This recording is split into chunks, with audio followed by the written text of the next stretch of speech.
La interés de los testigos no solo les permitió animarse unos a otros, sino que también sorprendió a sus captores. Siempre les asombraba que cantáramos cánticos. Nos preguntaban, ¿por qué están tan calmados? ¿Qué clase de personas son ustedes? ¿Los llevan a un balneario? ¿A dónde los llevan que se les ve tan tranquilos? Y cuando dejábamos de cantar, los guardias venían y nos decían, bueno, ¿por qué dejaron de cantar? Canten un poco más. El solo hecho de saber que había testigos en trenes cercanos les levantaba el ánimo.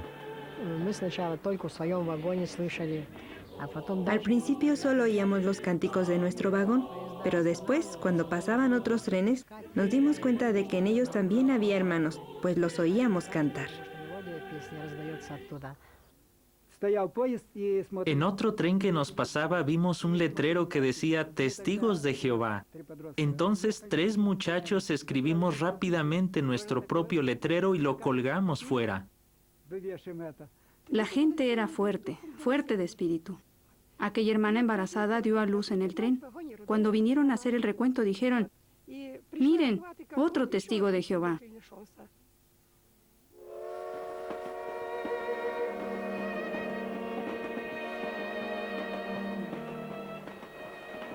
El largo viaje desde las regiones occidentales finalmente concluyó.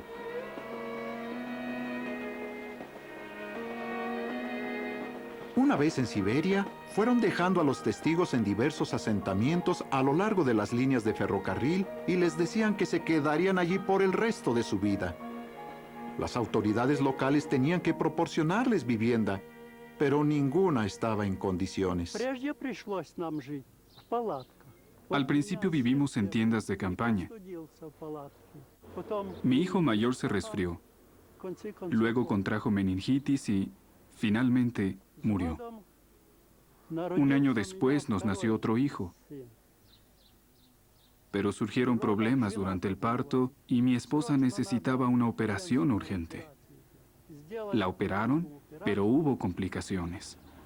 Estuvo sufriendo durante un año hasta que al final falleció. Con el tiempo nos llevaron a una antigua cárcel. Era terrible. Estaba llena de cucarachas y otros insectos. En Ucrania nunca habíamos visto chinches ni cucarachas. A la mayoría de los testigos, hombres y mujeres, algunos de tan solo 15 años, se les obligó a talar árboles por un mísero jornal.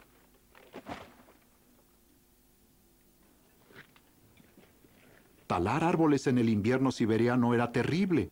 En unos minutos se podían congelar las orejas. Hacía frío. Las temperaturas eran de 40, 42 y hasta 50 grados Celsius bajo cero. Era un trabajo durísimo. El calor trajo otras calamidades. Durante el día había muchas moscas, de las que pican, y se te metían en todas partes. En la boca. No podíamos ni abrir la boca. En las orejas. Teníamos la cara tan hinchada que no podíamos reconocernos unos a otros. Me preguntaba si llegaría el día en que pudiera alzar la vista al cielo libremente. Recordábamos a los israelitas que vivían en Egipto y cómo se les obligaba a trabajar. Pedíamos a Dios en oración que fortaleciera nuestra fe para que aquel trabajo que era superior a nuestras fuerzas no nos hiciera flaquear. Las congregaciones siguieron reuniéndose para estudiar la Biblia, pese a estar bajo estrecha vigilancia. Siempre valorábamos nuestras reuniones, pues nos impartían fuerzas, vigor. Aunque estaban proscritas, nunca dejamos de celebrarlas, sin importar las circunstancias. Si la situación era sumamente difícil, nos reuníamos por la noche o a las 6 de la mañana en grupos de 5 o 7 personas.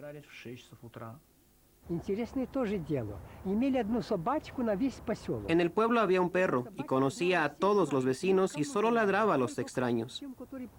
Así que cuando el comandante de policía aparecía por un extremo del pueblo, el perro empezaba a ladrar y nosotros lo escondíamos todo.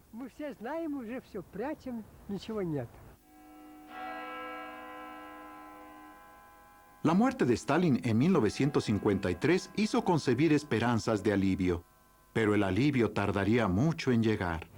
El nuevo régimen siguió la misma trayectoria. Nos arrestaron y nos sentenciaron. Algunos recibieron una condena de 15 años, yo de 12, otros de 10. La mayoría de los testigos detenidos fueron sentenciados a campos de trabajos forzados. Allí perdieron la limitada libertad de que habían gozado como deportados.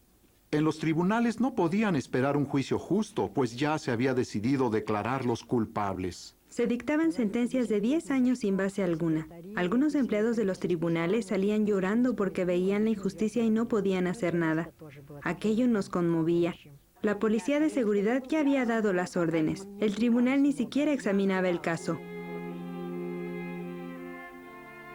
El sistema de campos de trabajos forzados se denominaba Dirección General de los Campos, que en ruso se abreviaba con el término Gulag. Millones perecieron en aquellos campos a causa del exceso de trabajo, el frío y la falta de comida. Las duras experiencias vividas en los campos indujeron a muchos prisioneros a escuchar el mensaje de esperanza de los testigos. Con el tiempo, algunos de ellos llegaron a ser testigos. Fyodor Stepanov fue uno de ellos. Pasó hambre y frío. Todos los días veía sacar cadáveres del campo. En cierta ocasión conoció a un testigo. En un momento de la conversación le dije, la fe ha existido por mucho tiempo, pero no ha ayudado a nadie. No hay una fe verdadera. Pero él replicó, hay una fe verdadera, hay una verdad. Y pasó a hablarme de lo que enseña la Biblia. Para entonces, Antonina Fieskova también se había hecho testigo en un campo de mujeres cercano. Un día se le pidió que recogiera unas publicaciones clandestinas de manos de un testigo procedente del campo de hombres. Ella solo sabía que se llamaba Fyodor. Cuando lo vi, el corazón me empezó a palpitar. ¡Qué joven tan agradable!, pensé. Fyodor se acercó a la entrada. Solo me dio la mano, pero al hacerlo me pasó las publicaciones. Nos sonreímos el uno al otro, pero no nos dijimos nada especial. Fyodor y Antonina empezaron a mantener correspondencia a través de los canales clandestinos de los testigos. Y cuando me pusieron en libertad, lo esperé 2 años. Entonces salió y nos casamos. Los 5 meses que estuvimos juntos pasaron volando, me parecieron 5 minutos. Fyodor volvió a ser encarcelado por poseer publicaciones de los testigos. Como se ve en las películas de propaganda contra los testigos, las autoridades oficialmente ateas hicieron todo lo posible por suprimir sus publicaciones bíblicas. A muchos se les había detenido por distribuir dichas publicaciones que habían sido calificadas falsamente de ser de naturaleza política. Quienes vivían aquí, pese a ser ciudadanos de este país, no podían expresar libremente sus opiniones religiosas, no podían satisfacer libremente sus necesidades religiosas. En este sentido, era como si vivieran en un país extranjero dentro de sus propias fronteras. Los testigos de Jehová también se vieron en esa situación. Los testigos, al principio, los pocos que no habían sido deportados, construyeron numerosos búnkeres subterráneos para copiar publicaciones sin ser descubiertos. Algunos tal vez se pregunten qué me impulsó a vivir bajo tierra. Fue precisamente el régimen que existía arriba, en la superficie, lo que me motivó a esconderme bajo tierra. Al principio hacían copias imprimiéndolas a partir de un original entintado a mano. Pero como la demanda de publicaciones bíblicas aumentaba, empezaron a imprimirlas con clichés y máquinas. La cantidad de testigos de Jehová aumentó y se formaron muchas congregaciones nuevas. Teníamos que proporcionar publicaciones no solo a Ucrania y Moldavia, sino también a Siberia. Cuando quedaba poco oxígeno en el pequeño búnker, Nikolai descansaba hasta que entraba más aire fresco. No era un trabajo fácil, lo reconozco. Durante 7 días o más no salía afuera para nada. Pero en el búnker me sentía libre.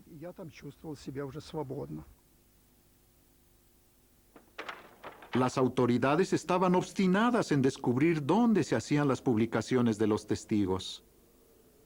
En Siberia, la policía de seguridad registró en cierta ocasión la casa de Ania Bobchuk, desde las 7 de la mañana hasta las 11:20 de la noche. Incluso excavaron bajo el dormitorio y examinaron la tierra del huerto.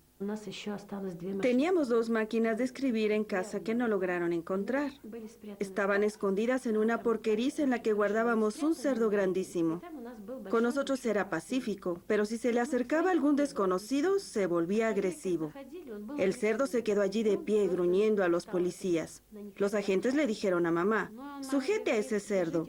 Pero ella les respondió, no es un gatito que pueda tomar en brazos, ¿cómo lo voy a sujetar? Así que no registraron aquella porqueriza y conservamos las 2 máquinas de escribir.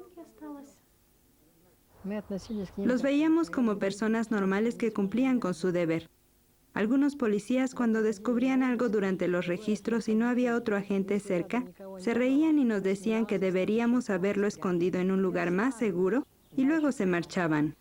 ¿Por qué estaban los testigos dispuestos a arriesgar la libertad e incluso la vida por sus publicaciones?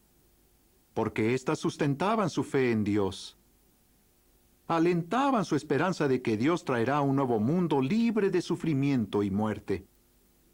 Para los testigos, verse privados de la Biblia y de las publicaciones bíblicas era como verse privados de alimento. Al recién nacido nadie tiene que enseñarle a nutrirse del pecho de su madre. Al oler la leche, toma acción para satisfacer sus necesidades físicas. Nuestro Creador implantó en nosotros las mismas necesidades espirituales. Todos las tenemos. Pero imprimir publicaciones clandestinamente era peligroso, sobre todo en la década de 1950. Cuando la policía estaba acercando una de las imprentas, Nikolai Dubovinsky trató de escapar por una ventana. Me acerqué a la ventana, pero ya había afuera un policía. Di la vuelta, salí por otra ventana y me dirigí a la carretera. Salieron de la casa y se pusieron a perseguirme. Entonces empezaron a disparar. Me hirieron, pero solo en la mano.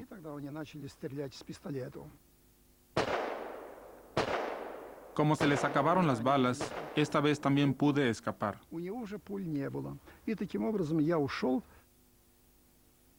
Pero más adelante, Nikolai fue arrestado y sentenciado a muerte. Después le conmutaron la sentencia por 25 años de reclusión en los gulags.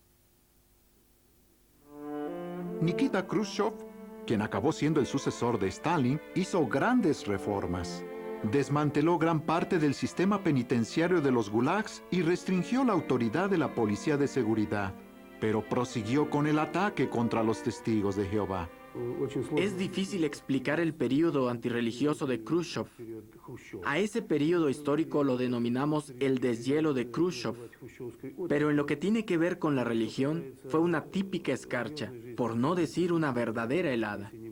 Bajo el gobierno de Khrushchev, se establecieron campos de rehabilitación especiales concebidos para hacer que los reclusos abandonaran sus creencias.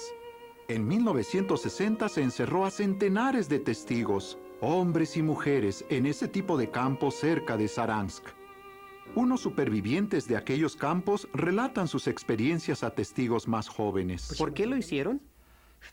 Para coordinar su guerra ideológica contra nosotros. Y estudiaron el efecto que producía en nosotros. Si cedíamos poco a poco a aquella reeducación o no. Casi todos los fines de semana venía a vernos un agente del Gulag y trataba de presionarnos, de persuadirnos. Sembraban dudas y desconfianza para debilitar la fe de los hermanos y las hermanas. Una medida de presión que utilizaban a veces era negarles el derecho de mantener correspondencia con la familia. Llevaba 2 años sin recibir ninguna carta, y de pronto recibí una. Mi esposa y mi hijo venían a visitarme. No conocí a mi hijo, pues había nacido después de mi partida. El agente dijo, Nikolai, aquí tiene papel y pluma. No pedimos nada de usted. Va a reunirse con su esposa y será libre. Fírmelo. Yo respondí, jamás lo haré. ¿Está dispuesto a cumplir la condena completa y luego otra a continuación? Sí, hasta la misma muerte. En el fondo, lo que hacían era tratar de sobornarte con tu propia esposa. O te ofrecían dinero, un apartamento en Moscú, un automóvil, lo que fuera, montañas de oro, si consentías en firmar aquel papel. El documento era una renuncia de tu fe. Los campos parecían impenetrables y los cacheos eran frecuentes. Aún así, los testigos recibían sus publicaciones. El KGB me llamó y me preguntó, ¿cómo consiguieron introducir la atalaya en un campo protegido con 3 hileras de alambre de púas en tan solo 3 meses? ¿Cómo lo hacen? ¿Cómo consiguen su atalaya? Los reclusos testigos obtenían las publicaciones con la ayuda de personas de fuera que visitaban los campos, testigos y no testigos. Entonces las copiaban a mano, incluidas la Biblia entera y la atalaya, su revista principal.